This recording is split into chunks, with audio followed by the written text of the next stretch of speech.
Hey guys, Drifter here. Today I wanted to talk to you about the Overwatch community and toxicity, because unfortunately I feel that the Overwatch community is slowly growing toxic and moving away from its positive origins. The gameplay that you're seeing right now is me practicing a couple of different heroes in the practice competitive mode, the off season. I'm just kind of warming up, getting some footage, playing around a bit, don't expect anything too insane, but Overwatch has, or at least had, one of the most positive communities in all of gaming. That's one of the reasons that I love this game, is because the community is overwhelmingly positive in support for developer decisions. They're nice to each other, they have their own fan art, their own comics, and 99% of it is nice and uplifting.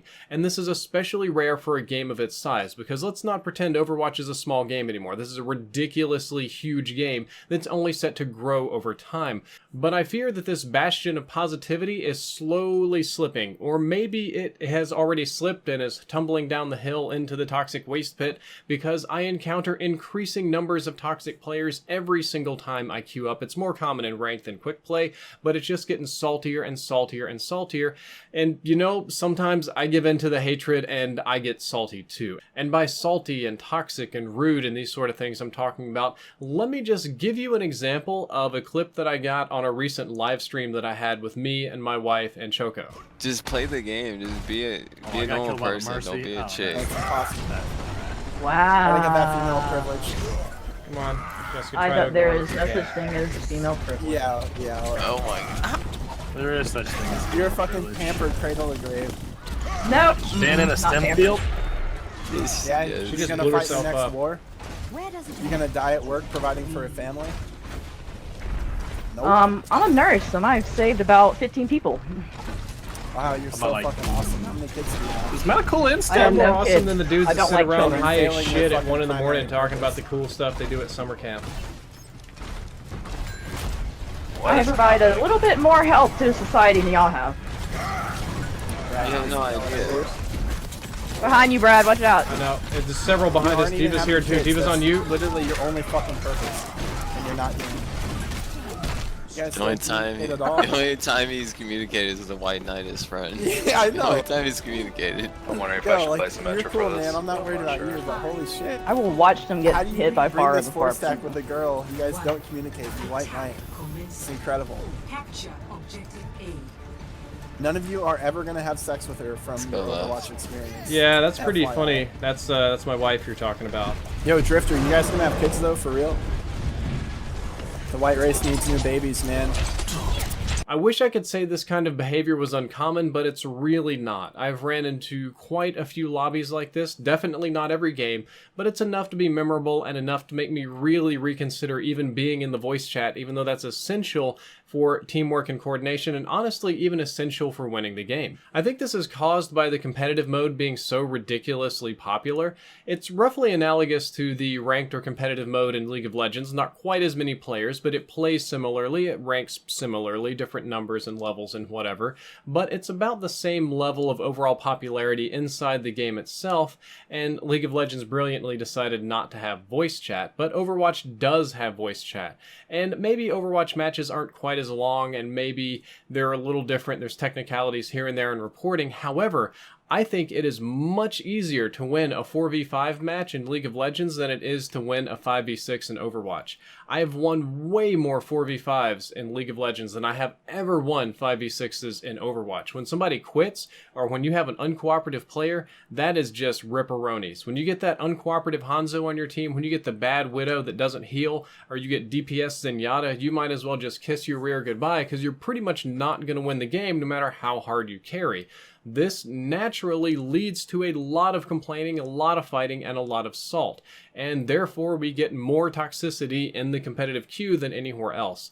I would like to say this is a new problem, but given human nature, it's not a new phenomena at all. There have been trolls and angry people and raging kids and all sorts of toxicity ever since we had online communications. Back in the days of TeamSpeak, Ventrilo, Xbox Live was notorious for this. It's really not a new thing.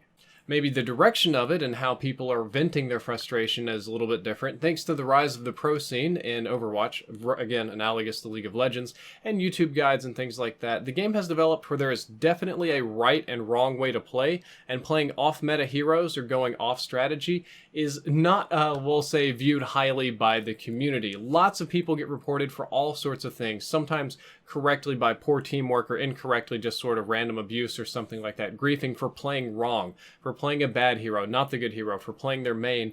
And I know the developers have talked about ranked not being for one-trick ponies, for people that only play one hero and you're supposed to play and cooperate, but it is very frustrating when you get that sort of Soldier 76 on your team that has 15% accuracy, and it makes you wonder why he's a DPS main. And you know, I fall into this trap too. When I'm losing in a game, when things aren't going well, I start getting shifty eyes and looking around, and I just start trying to find the weakest link on the team, and I want to blame them for everything. I find the weakest link, and I'm like, you know, if only we had a better Lucio, if only our Reinhardt wasn't so aggressive, if only blank wasn't in this game and we had anybody else, it wouldn't be a 4v5 and we would be winning. Now, that's not always true. Sometimes it is. And what's really disappointing is when I'm the weakest link on the team. That just, that hits my feels because I really can't say very much. But Overwatch requires a lot of teamwork, a lot of coordination, more so than most games that I have played in the past. And because of this, the voice communication is essential. You can't do it like League of Legends with your pings and your keyboard. You need to be able to talk to people, but it's, you know, when you open yourself up to that, you open yourself up to a lot of flaming and toxicity and hatred is too. And when you get that bad player, when you get somebody that's angry or somebody that's not playing smart, it just turns into absolute hell and everybody turns and starts fighting each other. And yeah, it devolves very, very quickly. And the point of this video is not that I'm brilliant enough to solve this problem, because I don't even know where to start with this. When you have a community problem, where do you start with it? Do you start with the developers? Do you go ask Blizzard to do something? Do you ask the community team to do something? Do you start with Reddit? Do you start with the official forums? Do you look to the community itself to solve its own problems? Is it even possible to control or even guide such a large and diverse group of players? It may not even be possible or practical in a lot of ways.